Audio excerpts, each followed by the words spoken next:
Hello students, एक बार फिर से मैं आ गई हूँ नर्सिंग फाउंडेशन का अगला चैप्टर लेकर, hospital admission and discharge.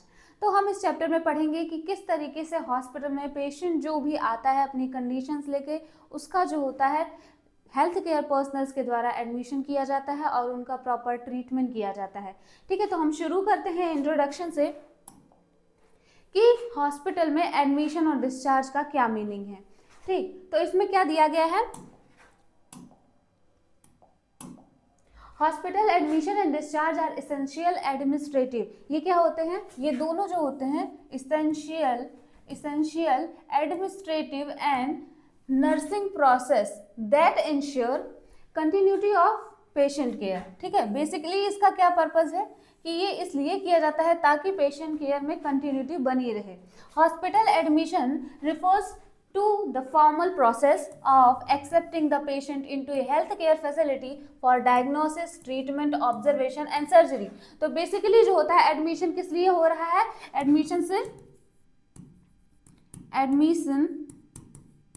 Admission हो रहा है कंटिन्यूटी ऑफ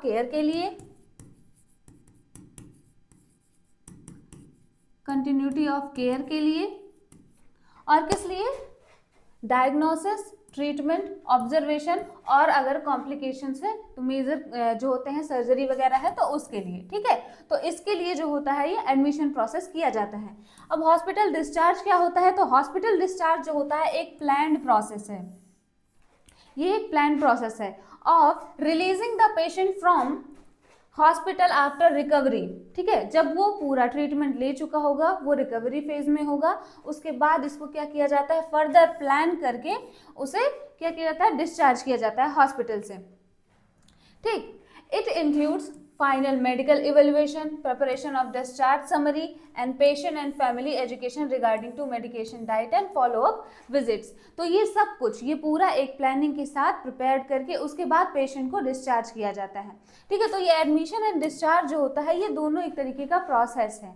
ठीक है, प्लान प्रोसेस है। अब हम समझते हैं कि टाइप ऑफ हॉस्पिटल एडमिशंस कितने टाइप के होते हैं। ठीक है, कितने बेसिस पे जो होता है एडमिशन किया जाता है पेशेंट्स का, तो इसमें दिया गया है 3 बेसिस पे। पहला जो दिया गया on the basis of purpose, किस लिए हम कर रहे हैं। ठीक है, तो पर्पस के बेसिस पे तो बेसिकली हमने हॉस्पिटल में अभी हमने इंट्रो में ही पढ़ लिया कि ट्रीटमेंट के लिए, डायग्नोसिस के लिए करते हैं। ठीक है, या कोई मेजर सर्जरी वगैरह हो तो उसके लिए करते हैं।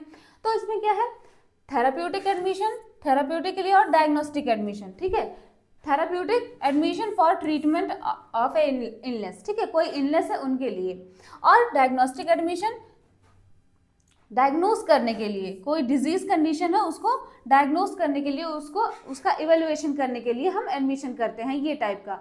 और based on the length of the hospital stay. ठीक, इसमें क्या है, इसमें हॉस्पिटल स्टे में बात की जाए तो 2 पार्ट में इसमें आया है। पहला हो गया हमारा शॉर्ट टर्म, ठीक है, दूसरा हो गया हमारा लॉन्ग टर्म। शॉर्ट टर्म कितने डेज के लिए, admission for a brief period, कुछ समय के लिए, यूजुअली लेस देन 3 डेज। ठीक है, लेस देन 3 डेज के लिए। और लॉन्ग टर्म में क्या होता है, मोर देन 3 डेज के लिए इसका एडमिशन होता है। और तीसरा जो होता है वो based on the condition of the patient, patient का कंडीशन कैसा है। ठीक, अब रूटीन एडमिशन इसमें आ गया और इमरजेंसी एडमिशन आ गया। रूटीन एडमिशन उसमें क्या है, कोई अर्जेंसी नहीं है। ठीक है, इसमें क्या है, प्लान्ड एडमिशन है फॉर नॉन अर्जेंट केसेस, कोई अर्जेंसी नहीं है, कोई इमरजेंसी नहीं है कि उसे इमीडिएट ट्रीटमेंट चाहिए। लेकिन इमरजेंसी एडमिशन में क्या है, इसमें तुरंत उसे केयर देने की ज़रूरत है, तुरंत उसका मैनेजमेंट करने की ज़रूरत है, इसलिए ये इमरजेंसी एडमिशन हो गया। ठीक है, इमरजेंसी एडमिशन में लाइक ट्रॉमा वगैरह का केस हो जाए, एक्सीडेंट केसेस हो जाए, तो इन सब में इमरजेंसी एडमिशन किया जाता है। ठीक है, आगे हम देखते हैं आगे।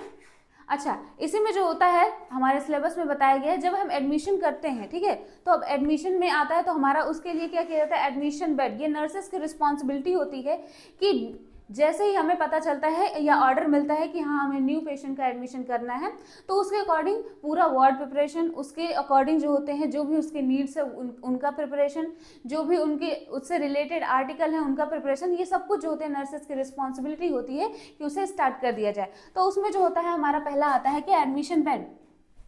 ठीक है। तो ड्यूरिंग द एडमिशन कितने टाइप के बेड जो होते हैं वो प्रिपेयर किए जाते हैं। वैसे बेसिकली जो होते हैं कई सारे जो होते हैं, डिपेंड करता है कंडीशन पे किस तरीके का पेशेंट एडमिट किया जा रहा है, लेकिन बेसिकली 2 तरीके के बेड जो होते हैं वो प्रिपेयर किया जाता है। एक हमारा ओपन टाइप का होता है और एक क्लोज टाइप का होता है। क्लोज टाइप का ये होता है, क्लोज टाइप का जो बेड होता है उसमें इमीडिएट एडमिशन नहीं किया जाता है, बस वो प्रिपेयर करके रखा जाता है कि हाँ पेशेंट अगर आया तो उसको बेड प्रोवाइड कराया जाएगा। ठीक है, इमीडिएट एडमिशन इसमें नहीं होता है। ठीक है, लेकिन जो ओपन टाइप का बेड होता है, ओपन टाइप का बेड होता है, इसमें जो होता है इमीडिएट एडमिशन जो होता है, जब जैसे ही पेशेंट आ रहा है उसका इमीडिएट एडमिशन हुआ तो उसको प्रोवाइड कराया जाता है। ठीक है, इन दोनों में क्या डिफरेंस है ये ऑलरेडी जो होता है हम प्रीवियस क्लासेस में पढ़ चुके हैं, जिसमें पूरा जो होता है आर्टिकल्स जो होते हैं डिवाइस, कंफर्ट डिवाइसेस में, उसमें बताया गया है किस तरीके से प्रिपेयर किया जाता है। ठीक है, तो एडमिशन बेड के बारे में इसमें क्या कहा है, admission bed prepared specially to receive a new patient. ठीक है, एक न्यू पेशेंट को या उसे रिसीव करने के लिए, who is being admitted to the hospital.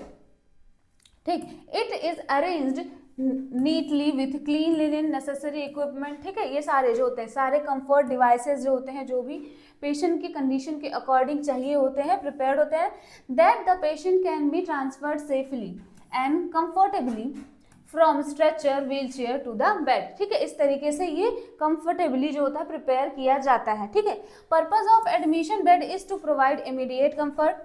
पहला होता है इमीडिएट कंफर्ट प्रोवाइड करना, maintaining hygiene and allow easy nursing assessment या फिर ट्रीटमेंट या डायग्नोस्टिक प्रोसेस। ठीक है, इसके लिए जो होता है ये प्रिपेयर किया जाता है।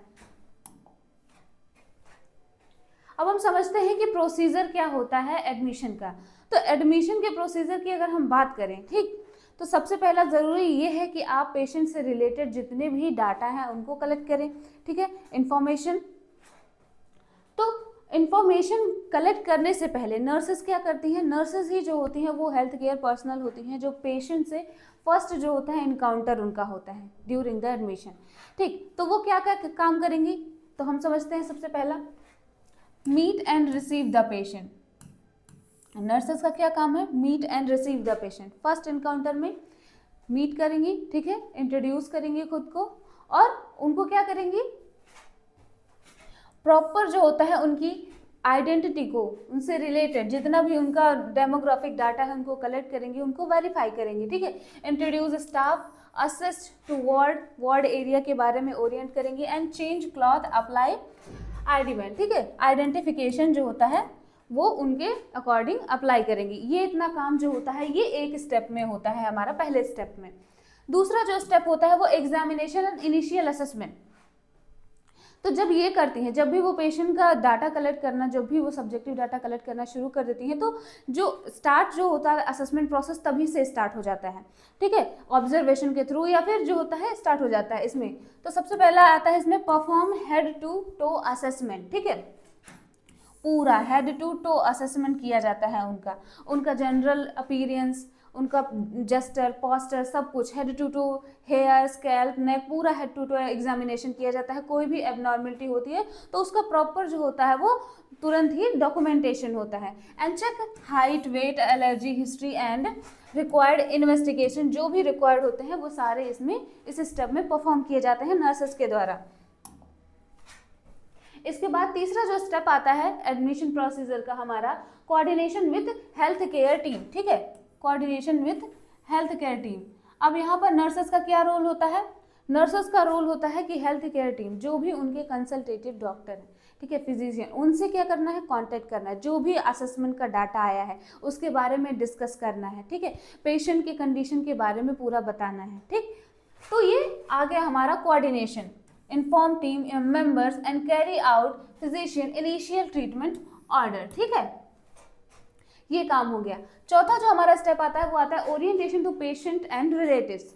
ठीक, अब orientation to patient and relatives, इनको क्या करना है, एक्सप्लेन द वार्ड इक्विपमेंट, क्योंकि पेशेंट हैं, रिलेटिव्स हैं, नए नए जो होते हैं इक्विपमेंट्स होते हैं, नया इन्वायरमेंट होता है, तो उनमें एडजस्ट कराने का काम जो होता है, उनमें बैलेंस कराने का काम नर्सेस का होता है। ठीक है, ये इनकी रिस्पॉन्सिबिलिटी होती है कि उन्हें कंफर्टेबल बनाया जाए, ओरिएंट कराया जाए, ताकि ज़रूरत पड़ने पर वो उसका यूज़ भी कर सके, ठीक, और प्रॉपर जो होता है एक हेल्थ में जो होता है उन्हें फैसिलिटेट किया जा सके उनके हेल्थ केयर में।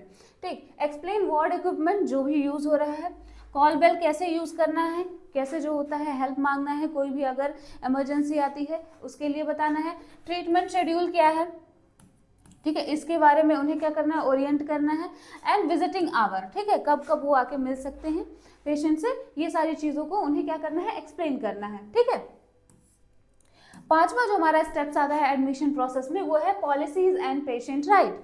ठीक है, अब यहाँ पर बात आ जाती है पॉलिसीज एंड पेशेंट राइट। तो ये जो होती है हेल्थ केयर पर्सनल्स की रिस्पॉन्सिबिलिटी होती है कि जो भी हॉस्पिटल प्रोटोकॉल बनाया गया है regarding to the patient care, ठीक है, उसे फॉलो करना है। और पेशेंट राइट, जो भी हमारे पेशेंट की 10 राइट्स हैं, ठीक है, रिलेटेड टू ट्रीटमेंट, वो हमें ड्यूरिंग द प्रोसीजर या ड्यूरिंग द ट्रीटमेंट फॉलो करना है। ठीक, inform patient about hospital rules, ठीक, regulation and patient right.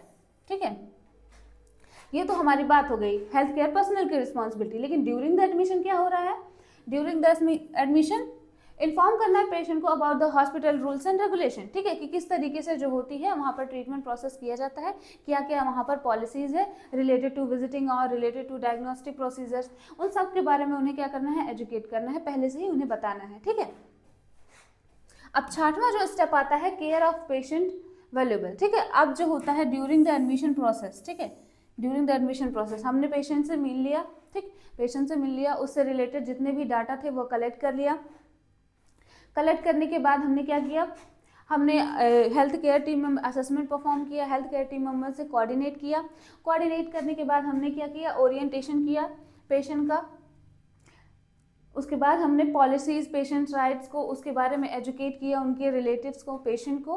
And then हम क्या करते हैं, अब लास्ट में जो आता है, जब भी एडमिशन कर जाते तो पेशेंट के जितने भी क्या होते हैं क्लॉथ्स होते हैं वो सब चेंज करवाए जाते हैं। ठीक है, according to the hospital environment उन्हें प्रिपेयर किया जाता है ताकि उनकी प्रॉपर केयर हो सके। तो जो भी उनके पर्सनल आइटम्स हैं उन्हें क्या किया जाता है, रिमूव किया जाता है और उनको सेफ जो होता है सेफली क्या कहता है, हैंडेड ओवर रिलेटिव्स और कीप सेफ्टी इन लॉकर। ठीक है, रिलेटिव्स को या तो हैंड ओवर कर दिया जाता है, ठीक है, या फिर क्या किया जाता है, उनको सेफली जो होता है वो लॉकर्स में रख दिया जाता है और ये नर्सेस के द्वारा किया जाता है। ठीक है, तो ये सारा जो होता है ये प्रोसीजर होता है एडमिशन का। ठीक, क्या क्या आर्टिकल्स, अब आप प्रोसीजर अगर समझते हैं तो क्या क्या आर्टिकल किस किस जगह पे जितने भी इवेंट हो रहे हैं, ठीक है, उसमें क्या क्या आर्टिकल लग सकते हैं। ठीक, तो सबसे पहला तो हमारा आइडेंटिफिकेशन एंड डॉक्यूमेंटेशन, जब भी हम पेशेंट से मिल रहे हैं, ठीक है, उसका जो भी डाटा हम कलेक्ट कर रहे हैं तो उसके लिए हमें डॉक्यूमेंटेशन की ज़रूरत होगी, हमें एक फॉर्म की ज़रूरत होगी, ठीक है, जिसमें हम उसका जितना भी रिलेटेड डाटा, उसका डेमोग्राफिक डाटा सब कुछ उसमें मेंशन करेंगे। ठीक है, क्योंकि डॉक्यूमेंटेशन इंपॉर्टेंट है। तो एडमिशन फॉर्म उसमें आता है, पेशेंट रिकॉर्ड चार्ट आता है, कंसेंट फॉर्म आता है, ID band and allergy band, ठीक है, अगर कोई स्पेशल एलर्जी है। ठीक, तो इस तरीके के आर्टिकल्स जो होते हैं वो प्रिपेयर किए जाते हैं during the admission. Hospital dress and linen, ठीक है, हॉस्पिटल ड्रेस, हॉस्पिटल गाउन जो भी उसे पेशेंट को पहनाया जाता है, इसमें हॉस्पिटल गाउन, बेड शीट, ठीक है, एडमिशन बेड जब भी हम प्रिपेयर कर रहे हैं तो उससे रिलेटेड जितने भी हैं सब कुछ जो होता है ये इसमें आता है। और तीसरा क्या आर्टिकल, असेसमेंट इक्विपमेंट, जब भी हम असेसमेंट परफॉर्म कर रहे हैं तो उससे रिलेटेड क्या सारे वाइटल्स जितने टीपीआर के जितने भी आर्टिकल्स है सब आएंगे इसमें, thermometer, BP apparatus, stetho, pulse oximeter and weighing scale and height scale. तो ये जो होते हैं जनरल एग्जामिनेशन में जितने भी आर्टिकल्स यूज होते हैं वो सारे होंगे।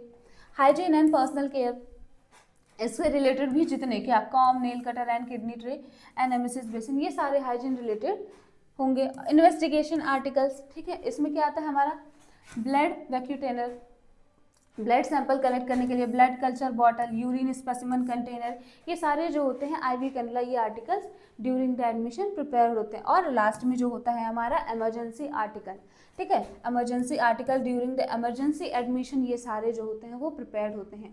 ठीक है, oxygen sources, suction apparatus, crash card, तो ये सब ऑलरेडी प्रिपेयर किए जाते हैं। ठीक है, ताकि कोई भी इमरजेंसी सिचुएशन आए तो तुरंत पेशेंट को केयर और ट्रीटमेंट दिया जा सके। ठीक, तो इस तरीके से इन सारे आर्टिकल्स का यूज़ जो होता है वो एडमिशन प्रोसेस में किया जाता है। अगला जो हमारा टॉपिक है वो क्या है, मेडिको लीगल इशू। ठीक है, अच्छा, मेडिको लीगल इश्यूज़ के बारे में आप मतलब क्या समझते हैं। तो मेडिको लीगल इश्यूज़ को अगर हम देखा जाए तो ये 3 पार्ट में डिवाइड हो रहा है। ठीक है, medico legal issue,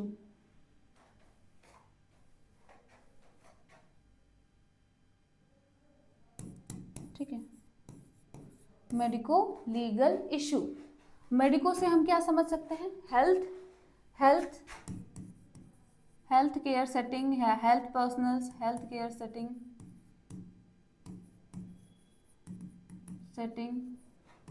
and health personal,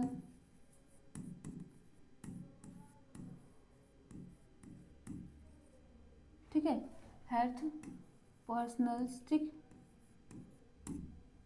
health personals, legal जो भी रूल्स रेगुलेशंस राइट्स हैं, ठीक है, वो सारे क्या होंगे, ये इसमें आते हैं। तो लीगल रिस्पॉन्सिबिलिटी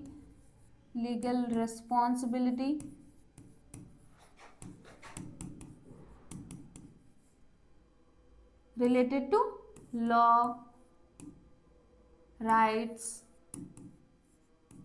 प्रोटोकॉल्स जो भी बनाए गए हैं, ठीक।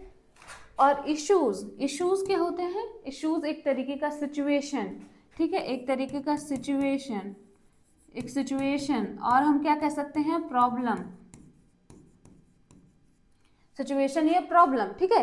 ये जो है, ये कोई सिचुएशन या प्रॉब्लम क्रिएट हो रहा है किसमें, लीगल रिस्पॉन्सिबिलिटीज जो कि हेल्थ केयर पर्सनल के द्वारा हेल्थ सेटिंग में क्या की जा रही है, मेंटेन की जा रही है, ताकि effective treatment and care provide किया जाए पेशेंट को, ठीक है। तो अगर इनमें, ठीक है, अगर इनमें कोई वॉयलेशन हो रहा है, ठीक है, ये फॉलो नहीं किया जा रहा है प्रॉपरली, तो क्या होगा, मेडिको लीगल इशू क्रिएट होगा, ठीक है, in hospital. Medico legal issue admission process में भी आ सकता है और डिस्चार्ज प्रोसेस में भी आ सकता है। तो ओवरऑल जो होता है मेडिको लीगल इश्यूज में यही कह रहा है कि medico legal issues nursing health care जो होते हैं, नर्सिंग हेल्थ केयर क्या बोलते हैं, health care setting are legal responsibilities and ethical duties that, legal responsibility होती है और ethical duties that health care professional must follow while providing patient care, ठीक है। Any violation can result legal action against the health worker और hospital, ठीक है। तो ये मेडिको लीगल इशू होता है, ठीक। तो कॉमन मेडिको लीगल इशू अगर हेल्थ केयर सेटिंग में क्या हो सकता है, तो इसके बारे में हम इस जो होता है टेबल में देखते हैं। तो इसमें सबसे पहला हमारा दिया गया है नेग्लिजेंस। इसका मतलब क्या दिया गया है, नेग्लिजेंस का मतलब है failure to provide standard care resulting in patient to harm, ठीक है, स्टैंडर्ड केयर नहीं प्रोवाइड किया जा रहा। अब इसका कुछ भी कॉज हो सकता है, ठीक है, उसका पर्सनल कॉज भी हो सकता है, प्रोफेशनल कॉज भी हो सकता है, या फिर लैक ऑफ स्किल भी हो सकती है, ठीक है, इसकी वजह से भी हो सकता है। For example giving wrong drug dose, not monitoring the patient, ठीक है, तो ये निग्लिजेंस में आता है, ठीक। दूसरा क्या हमारा है, दूसरा है मैल प्रैक्टिस का क्या मतलब है, प्रोफेशनल मिसकंडक्ट और इम्प्रॉपर ट्रीटमेंट कॉजिंग इंजरी, ठीक है, प्रोफेशनल मिसकंडक्ट, क्योंकि जो भी हमारे नर्सेज हो गए, जो भी हमारे हेल्थ केयर पर्सनल्स हो गए, उनको प्रॉपर एजुकेशन दिया जाता है और उनको स्किल्ड बनाया जाता है हर एक तरीके से, हर एक प्रोसीजर के लिए, ताकि पेशेंट की इफेक्टिव और सेफ केयर प्रोवाइड कराया जा सके, ठीक। लेकिन अगर उनको प्रॉपर स्किल नहीं है किसी चीज़ के बारे में, उनका हाथ जो होता है स्किल नहीं, या फिर उनके पास नॉलेज नहीं, और उसकी वजह से वो मिस्टेक करते हैं, तो वो मैल प्रैक्टिस में आता है, ठीक है।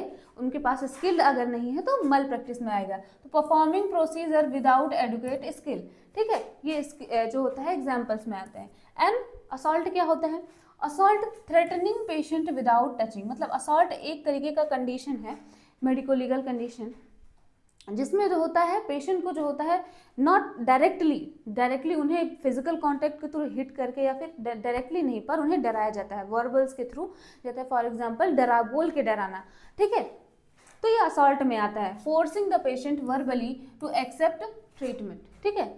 और क्या बैटरी क्या होता है, performing procedure without patient consent, ठीक है, पेशेंट का कंसेंट नहीं लेंगे इसमें। अच्छा, असॉल्ट और बैटरी में अगर डिफरेंस देखा जाए तो डिफरेंस इसमें ये है कि इसमें जो होता है, इसमें फिजिकल कांटेक्ट के बिना जो होता है पेशेंट को डराया जाता है, थ्रेटन किया जाता है। लेकिन इसमें जो होता है पेशेंट को जो होता है, एक तो कंसेंट नहीं लेते हैं, ठीक, और इसमें फिजिकल कांटेक्ट भी आता है, जबरदस्ती फोर्सफुली जो होता है वो प्रोसीजर करते हैं, रिस्ट्रेन करके या पकड़ करके, ठीक है। तो इसकी वजह से जो होता है ये बैटरी में आता है, इस तरीके का मेडिको लीगल इशू। अगला जो है वो लैक ऑफ इन्फॉर्म्ड कंसेंट, ठीक, लैक ऑफ इन्फॉर्म कंसेंट में not explaining procedures risk and benefits before the treatment, ठीक है, एक्सप्लेन नहीं कर रहे हैं, surgery done without written consent, ठीक, तो ये हमारा किस में आएगा, मेडिको लीगल कंडीशन में आएगा, क्योंकि कंसेंट लेना मस्ट है। ब्रीच ऑफ कॉन्फिडेंशियलिटी, तो कॉन्फिडेंशियलिटी जो हमारा एक इथिकल प्रिंसिपल है, ठीक है, उसको हर जो होता है पेशेंट के रिलेटेड जितने भी राइट्स उसमें फॉलो करना बहुत ज़रूरी है। तो disclosing the patient information without permission जो होता है ये क्या है, ब्रीच ऑफ कॉन्फिडेंशियलिटी, ठीक है। Sharing patient disease detail publicly, इसका एग्जाम्पल। फिर डॉक्यूमेंटेशन एरर, ठीक है, डॉक्यूमेंटेशन एरर में क्या आएगा, incorrect incomplete patient record form करना, ठीक, नॉट रिकॉर्डिंग मेडिकेशन और एडमिनिस्ट्रेशन, ठीक है, इसको नहीं रिकॉर्ड करना, फॉर एग्जाम्पल इसमें दिया गया है। अगला जो है वो पेशेंट राइट वॉल्यूशन, जो भी पेशेंट का राइट है related to the diagnosis, related to the treatment, related to the care, अगर वो फॉलो नहीं किया जा रहा है तो इसमें आएगा मेडिको लीगल इश्यू में आएगा। Ignoring patient right such as privacy और रिफ्यूजल ऑफ ट्रीटमेंट, ठीक है, तो ये मेडिको लीगल इश्यूज में आता है। Not allowing patient to refuse treatment, for example, ठीक। Improper handling of MLC cases, तो एमएलसी केसेस कौन से केसेस होते हैं, वो केसेस होते हैं, ठीक है, जो इस तरीके के क्रिमिनल एरिया से, लाइक सुसाइडल केसेस हो गए, बर्न केसेस हो गए, ठीक है, थ्रेटन जो होते हैं वो केसेस हो गए, और क्या है, प्रिजन से जो होते हैं, जो हमारे प्रिजनर्स होते हैं वो अगर आ गए तो इसमें हॉस्पिटल्स में, तो ये सारे लोग जो होते हैं क्रिमिनल्स वगैरह, ये सब कुछ जो होते हैं इसमें आते हैं, मेडिको लीगल केसेस में आते हैं, ठीक। तो इनका अगर प्रॉपर डॉक्यूमेंटेशन और हैंडलिंग नहीं की जा रही है तो ये भी जो होता है एक तरीके का मेडिको लीगल इशू होता है, ठीक। तो ये जो होता है एक कॉमन एग्जांपल्स इसमें दिए गए हैं कि कितने टाइप के मेडिको लीगल इश्यूज होते हैं वो हो सकते हैं हेल्थ केयर सेटिंग में, ठीक। Role of nurse in admission of patient, ठीक है, तो रोल ऑफ नर्स क्या होगा, अब हमने पूरा प्रोसेस समझ लिया, ठीक, किस तरीके से होता है, तो पूरे प्रोसेस में हमें समझ में आ जाता है कि रोल कहाँ कहाँ पर है नर्सेस का, हर जगह होता है, ठीक है। पहला तो हमारा होगा रिसेप्शन एंड ओरिएंटेशन, जब भी हम पेशेंट को रिसीव करते हैं, उससे मीट करते हैं, ठीक है, तो हम उसे ओरिएंट करते हैं, ठीक, ओरिएंट करते हैं, greet patient, introduce self and orient to the ward, ठीक है, ये नर्सेज जो होती है वो रिस्पॉन्सिबिलिटी हो, आइडेंटिफिकेशन, उनसे रिलेटेड जो भी जितना भी प्रोसेस में हम स्टेप पढ़ते थे वो सारे रोल जो होते हैं वो किस में आते हैं, हमारे नर्सेस के रोल में आते हैं, इसमें कुछ भी डिफिकल्ट नहीं है, ठीक। तो verify name, age, ID when admission, same, ठीक। इनिशियल असेसमेंट, जो भी initial assessment, head to toe assessment, vital assessment, ठीक, ये सब कुछ जो होता है नर्सेस की रिस्पॉन्सिबिलिटी होती है। डॉक्यूमेंटेशन, पेशेंट रिकॉर्ड मेंटेन करना, एडमिशन रिकॉर्ड मेंटेन करना, डिस्चार्ज रिकॉर्ड मेंटेन करना, ये सब कुछ आता है हमारा डॉक्यूमेंटेशन, नर्सेस की रिस्पॉन्सिबिलिटी, ठीक। और उसके बाद क्या है हमारा प्रोवाइडिंग बेसिक केयर, जो भी बेसिक केयर है रिलेटेड टू हाइजीन मेंटेनेंस, ठीक है, वो नर्सेस की रिस्पॉन्सिबिलिटी को प्रोवाइड करना है। इन्फॉर्म हेल्थ टीम, ठीक, जो कि हम क्या कर रहे थे उसमें कोऑर्डिनेट कर रहे थे हम हेल्थ टीम से, तो ये वही जो होता है वही स्टेप जो होती है हमारी नर्सेस की रिस्पॉन्सिबिलिटीज में बता रहा है। एंड एक्सप्लेन रूल्स, जो भी हॉस्पिटल्स के रूल्स रेगुलेशन प्रोटोकॉल्स हैं, ठीक है, जो भी पेशेंट के रिलेटेड लॉ है, राइट है, उनके बारे में जो होता है एक्सप्लेन करना, एजुकेट करना नर्सेस की रिस्पॉन्सिबिलिटी होती है, ठीक। Legal responsibility, check consent, identify MLC cases, ये लीगल रिस्पॉन्सिबिलिटी होती है, वरना अगर इनका जो होता है प्रॉपर फॉलो नहीं किया जा रहा है नर्सेस के द्वारा तो मेडिको लीगल इश्यूज में आएगा, और इसके अगेंस्ट जो होता है वो नर्सेस के ऊपर जो होता है वो केस भी हो सकता है, या फिर उनके ऊपर लीगल एक्शन भी लिया जा सकता है अगर इनमें कोई भी वायलेशन हो रहा है, ठीक।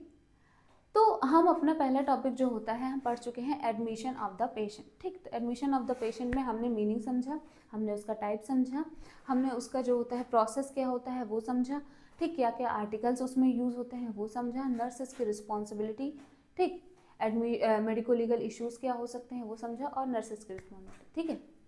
तो एडमिशन के बाद जब हम समझ लेते हैं तो आता है हमारा नेक्स्ट जो टॉपिक है वो डिस्चार्ज, ठीक। अब डिस्चार्ज की बात करें तो इसको समझ में आता है कि हर एक पेशेंट जो भी हॉस्पिटल में जाता है तो उसे इतनी जल्दी होती है कि नहीं मुझे डिस्चार्ज चाहिए, डिस्चार्ज चाहिए, ठीक है, स्पेशली गवर्नमेंट हॉस्पिटल्स में देखने को मिलता है, कोई नहीं रहना चाहता, ठीक। तो डिस्चार्ज की अगर बात करें तो क्या होता है discharge? Patient discharge is the formal process, ठीक है, फॉर्मल प्लान प्रोसेस होता है of releasing the patient from hospital after completion of treatment, ठीक है, completion of treatment with proper instruction and documentation and follow up care arrangement, ठीक है, ये सारे, ये documentation, follow up care arrangement, ये सब कुछ प्लान होने के बाद ही डिस्चार्ज प्रोसेस होता है, ठीक है, डिस्चार्ज होता है। अब हम समझते हैं कि कितने टाइप के डिस्चार्ज होते हैं, ठीक है। तो इस फ्लो चार्ट में दिया गया है कि कितने टाइप के डिस्चार्ज होते हैं। तो सबसे पहला हमारा इसमें है प्लान डिस्चार्ज, दूसरा है लामा, ठीक है, leave against medical advice, parole type of discharge, abscond, referral, discharge on request, ठीक। तो हम इनका एक एक करके डिस्क्रिप्शन देखते हैं कि किस तरीके से जो होता है ये डिस्चार्ज प्रोसेस किया जाता है, ठीक है, इनका क्या मेन मीनिंग है। तो सबसे पहला जो हमारा क्या है डिस्चार्ज, वो क्या है प्लान डिस्चार्ज, ठीक, प्लान डिस्चार्ज। अब प्लान डिस्चार्ज से ही, नाम से ही पता चल रहा है कि प्लान डिस्चार्ज है, मतलब इसका पूरा एक प्लानिंग होता होगा, ठीक है, स्टेप बाय स्टेप, ठीक। तो इसमें सबसे पहला क्या आता है डॉक्टर डिसीजन, ठीक है। तो प्लान डिस्चार्ज कब हो सकता है, किस कंडीशन में? उस कंडीशन में जिस कंडीशन में पेशेंट क्या है रिकवरी पर है, ठीक है, पेशेंट को अब हॉस्पिटल से घर शिफ्ट करना है, वो रिकवरी में है, ठीक। तो उसमें क्या होगा, पहले तो डॉक्टर डिसाइड करेगा, ठीक, पहले डॉक्टर डिसाइड करेगा कि हाँ पेशेंट रिकवरी में है, अब उसे डिस्चार्ज करना है, ठीक।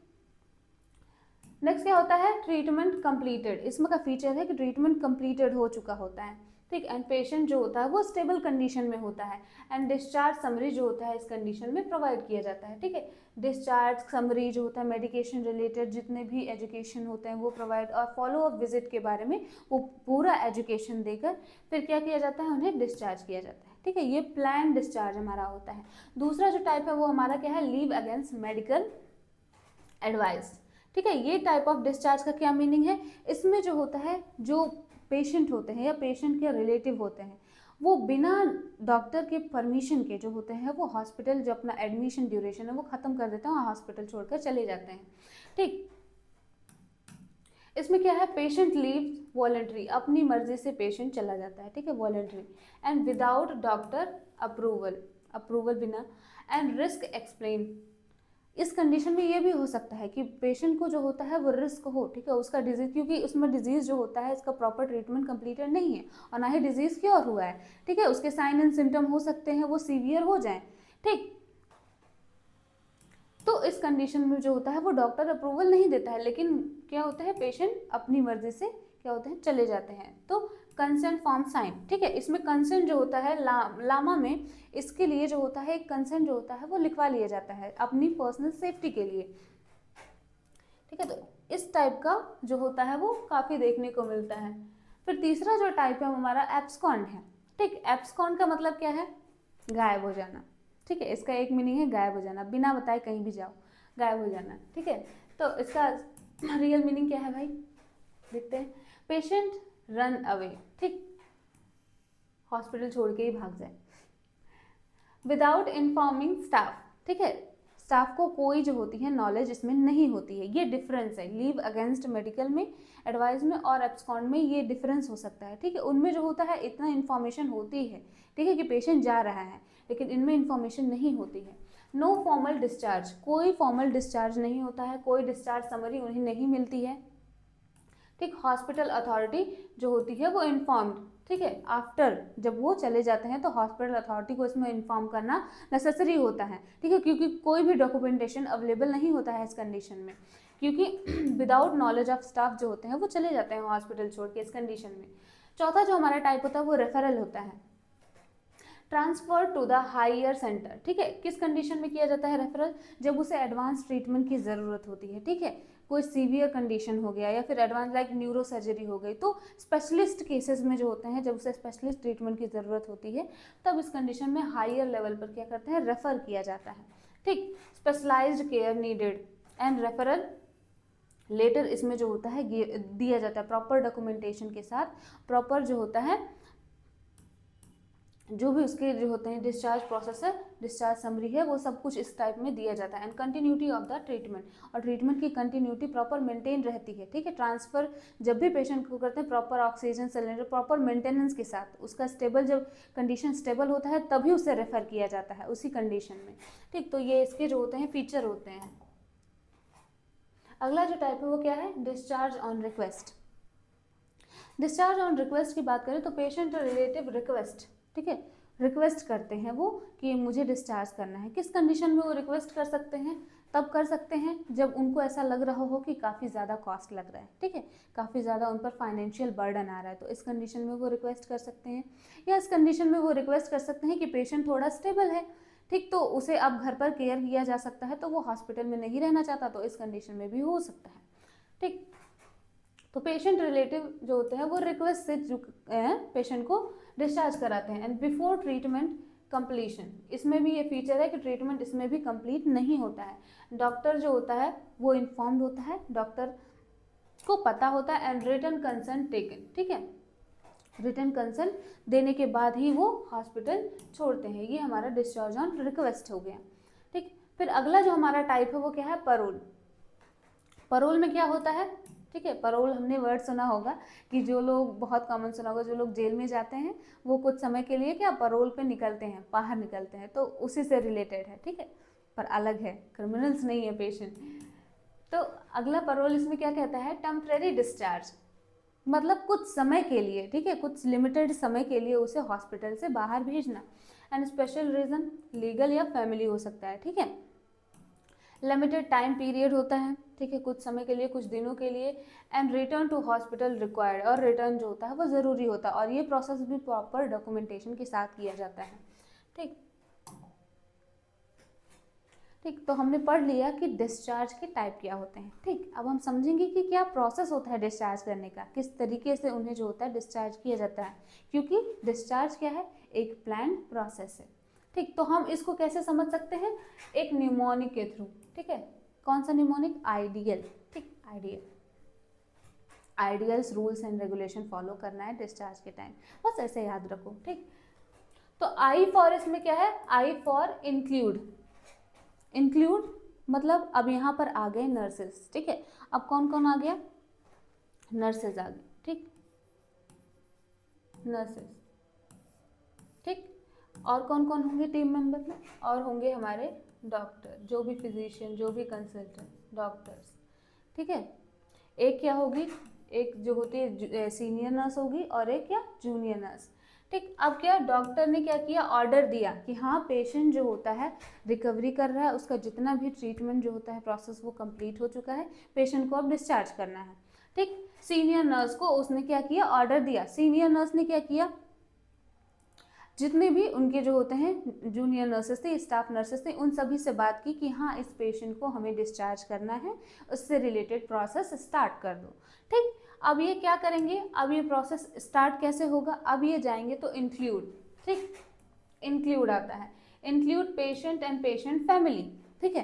पहले हम फैमिलीज क्या करेंगे, फैमिली को जाएंगे एक्सप्लेन करेंगे कि हाँ पेशेंट जो हो रहा है अब डिस्चार्ज हो सकता है, ठीक, जितने भी टर्म्स एंड कंडीशंस हैं, फैमिली को बोलेंगे कि जितने भी पेशेंट से रिलेटेड बिल्स वगैरह है वो सब कुछ क्लियर करें, ठीक है। पेशेंट से इंटरेक्ट करेंगे, पेशेंट को एजुकेट करेंगे, कंफर्टेबल करेंगे, ठीक है, उसे, ठीक है, प्रॉपर उससे इंटरेक्ट करके जितने भी उससे डिस्चार्ज प्रोसेस से रिलेटेड कंफ्यूजन वो सब कुछ जो होता है वो दूर करेंगे। इन्वॉल्व इन डिसीजन मेकिंग, ठीक है, और दोनों को, फैमिलीज और पेशेंट को, दोनों को डिसीजन मेकिंग में इन्वॉल्व करेंगे, ठीक है, जो भी प्रोसेस डिसीजन मेकिंग जो होते हैं लिया जा रहा है डिस्चार्ज प्रोसेस में, ठीक है, जो भी लिया जा रहा है। अगला जो हमारा स्टेप आता है वो कहता है डिस्कस।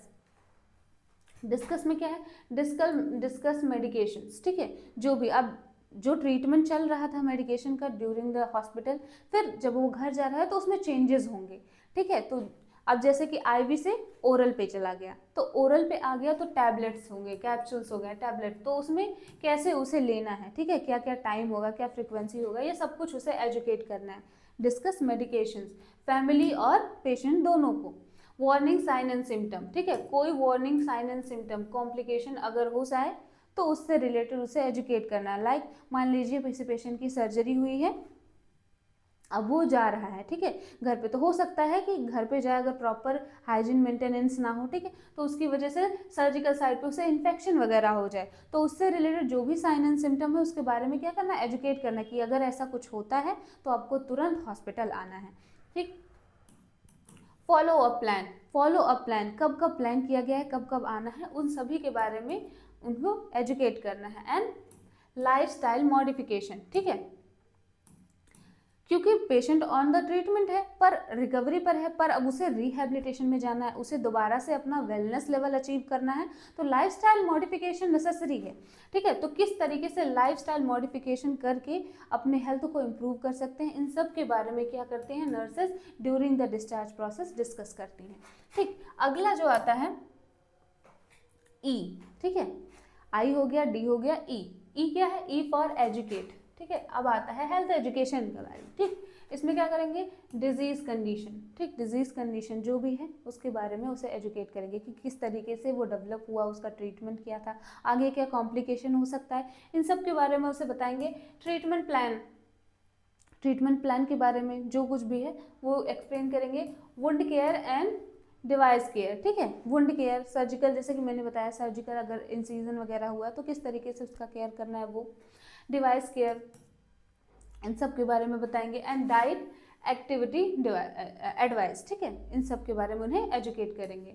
अगला जो हमारा आता है वो असेस, ठीक है, ए फॉर असेस, क्या क्या असेस करेंगे, असेस अंडरस्टैंडिंग, ठीक। अब इतना हमने कर दिया, एजुकेट कर लिया, डिस्कस कर लिया, अब हमें ये पता करना है कि पेशेंट को जो एक्चुअल में मैंने बताया उसे समझ में भी आया कि नहीं। अब यहाँ पर आ जाता है कम्युनिकेशन का रोल, ठीक है, यहीं पर बात होती है कि नर्सेस का कम्युनिकेशन स्ट्रांग होना चाहिए, बहुत इंपॉर्टेंट स्किल है, ठीक।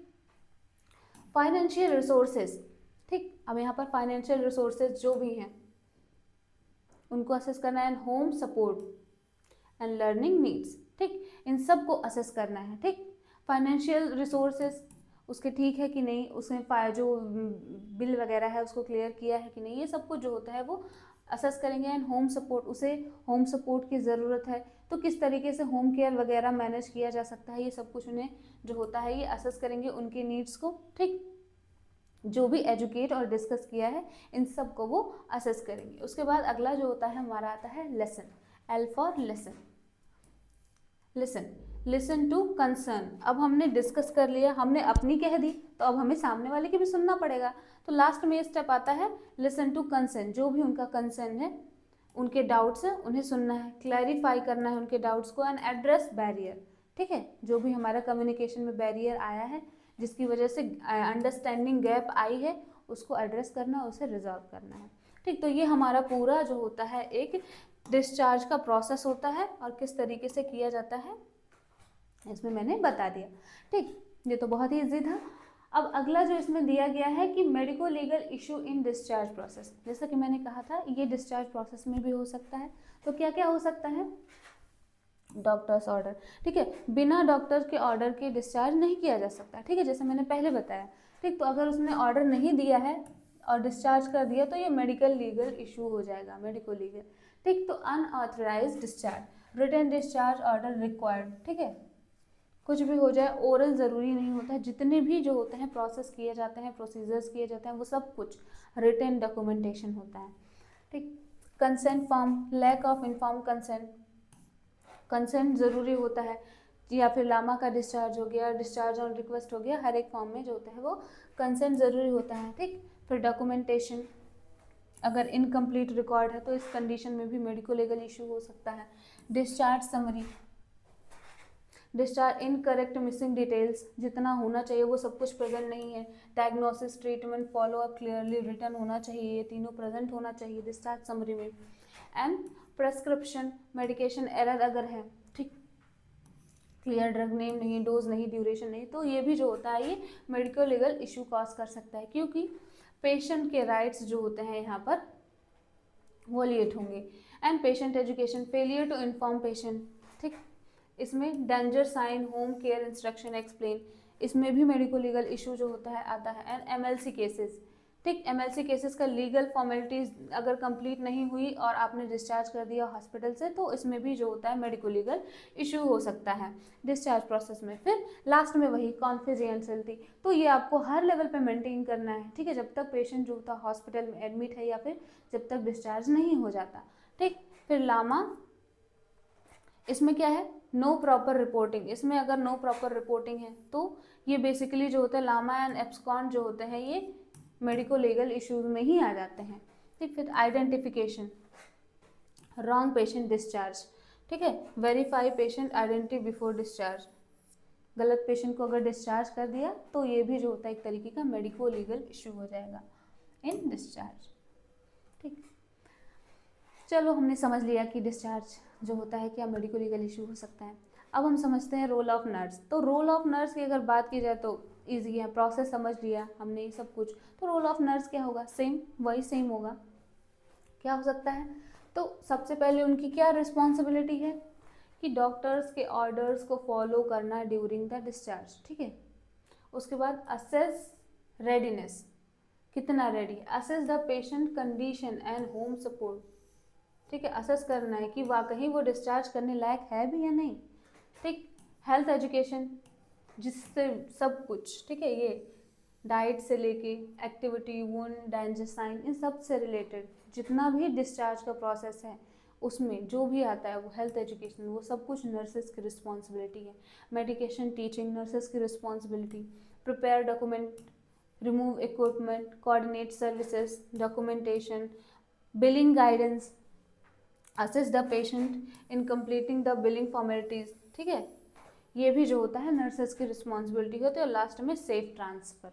ठीक है, सेफ ट्रांसफ़र, इसमें escort patient safety to transport home. ठीक है, ये पूरा जब तक पेशेंट जो होता है यहाँ तक ट्रांसफ़र नहीं हो जाता तब तक डिस्चार्ज प्रोसेस कंप्लीट नहीं होता। ठीक है, लास्ट में एक सेफ ट्रांसफ़र ज़रूरी है। ठीक। फिर अगला जो हमारा टॉपिक है, care of the unit after patient discharge. ठीक है, अब पेशेंट डिस्चार्ज हो चुका है, अब क्या होगा, अब हमारे पास क्या होगा, वार्ड में क्या बचेगा, वार्ड में क्या बचेगा, जो इक्विपमेंट, आर्टिकल्स, जो एरिया जो पेशेंट से रिलेटेड था वो सब कुछ बचेगा। तो अब यहाँ पर नर्सेज की रिस्पॉन्सिबिलिटी क्या आ जाती है कि जितने भी इक्विपमेंट हो गए, जितना भी सब कुछ था, उनकी प्रॉपर क्लीनिंग, ठीक है, उसको दोबारा से प्रिपेयर करना ताकि एक अगला दूसरा पेशेंट आके एडमिट हो सके। ठीक। तो अब इसमें आ जाता है हमारा बेड केयर। सबसे पहला जो भी एडमिशन बेड बनाया गया था, जो भी पेशेंट से यूज हो चुका है, उसका दोबारा से, ठीक है, प्रॉपर क्लीनिंग के बाद दोबारा से उसकी प्रिपरेशन। ठीक। Remove linen and send to laundry. ठीक। मैट्रेस फ्लू, ये सब कुछ आता है इसमें। ठीक है, दोबारा से प्रिपरेशन में। फिर इक्विपमेंट जितने भी यूज़ हुए थे पेशेंट के केयर के ड्यूरिंग, उनकी क्लीनिंग, उनका स्टरलाइजेशन और उनका डिसइंफेक्शन। ठीक, ये सब कुछ। फिर फर्नीचर वगैरह जो भी पेशेंट एरिया से रिलेटेड था उन सबको क्या करना है, प्रॉपर क्लीन करवानी है। वेस्ट डिस्पोजल, ठीक, disposal of biomedical waste according to the colour coding and floor cleaning, mop floor with disinfectant solution, replace supplies, arrange clean linen and dressing articles and supplies, ठीक, hand hygiene, documentation and prepare for the next patient। ठीक है, ये बहुत ही easy सा है, इसमें कुछ difficult नहीं है। ठीक, तो ये हमारा जो होता है एक नर्सेस की रिस्पॉन्सिबिलिटी होती है कि किस तरीके से आफ्टर डिस्चार्ज जो होता है उन्हें पूरा यूनिट क्लीन करना है और प्रिपेयर करना है बेसिकली एक नए पेशेंट के एडमिशन के लिए। ठीक है, तो ये ओवरऑल जो होता है हमारा ओवरव्यू हो गया, ठीक, एडमिशन एंड डिस्चार्ज प्रोसेस का। इस चैप्टर में अकॉर्डिंग टू द सिलेबस हमने सारे टॉपिक्स कवर कर लिए हैं। आई होप आपको समझ में आया होगा। वैसे ये चैप्टर बहुत ही आसान है, इसमें कुछ भी डिफिकल्ट नहीं है ज़्यादा। ठीक है, तो हॉस्पिटल एडमिशन जो होता है एंड डिस्चार्ज प्रोसेस जो होता है ये इंपॉर्टेंट है, आप लोग अच्छे से पढ़िएगा। ठीक है, कभी कभी एग्जाम में पूछा जाता है लॉन्ग आंसर में, तो आप लोग पढ़ते रहिए, खुश रहिए। Thank you.